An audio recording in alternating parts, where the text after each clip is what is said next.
Let's talk about that fund. Can you describe the situation in Europe when it comes to biotech and pharma and med device companies? And why is a fund like this needed? And why are we seeing that, not underperformance of the next biotech index, but less of a performance than we're seeing in the U.S.?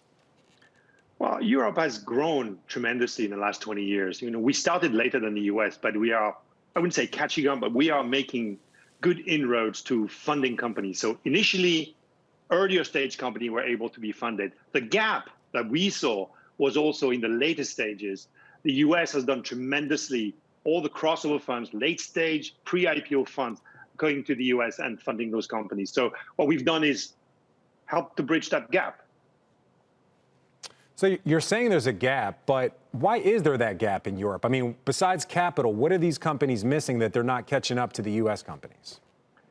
Well, I think it's a question of time and competence. Those companies were grown in the last 20 years. Well, you had already Genentech and Biogen and many other great success stories in the US. So we just started later, and therefore we need to learn from how to build companies. And that's what the continent is doing. So as I said, earlier stage companies in the early days of their development manage to get the cash. But when you get towards the moment where you're going to enter the public markets, this is where European companies were not at the right level. So they need more money to be able to ultimately reach that gap and get into the US. The fund that we have launched among other funds on the platform allows that. It prepares companies to be able to ready themselves basically to be NASDAQ ready and raise money where the money is. And a lot of it is on NASDAQ.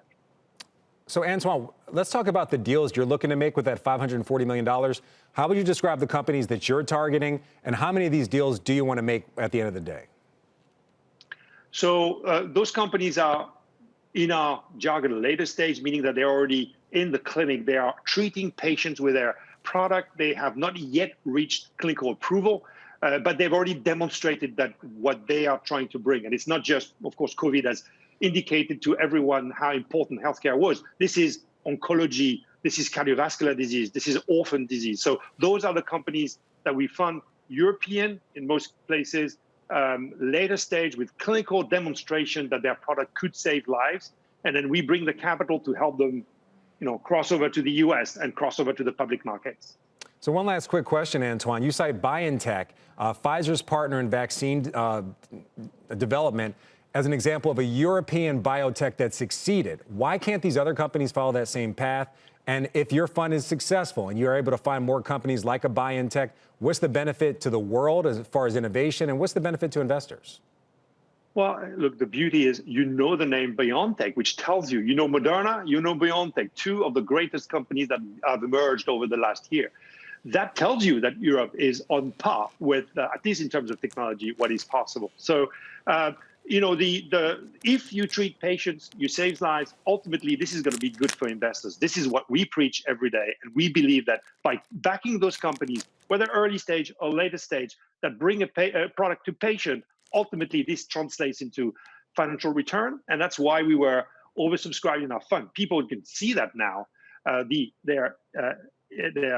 risk profile of those companies may be the same, but the impression of risk is different in a COVID environment, and hence everyone wants to be in biotech. Shepard Smith here. Thanks for watching CNBC on YouTube.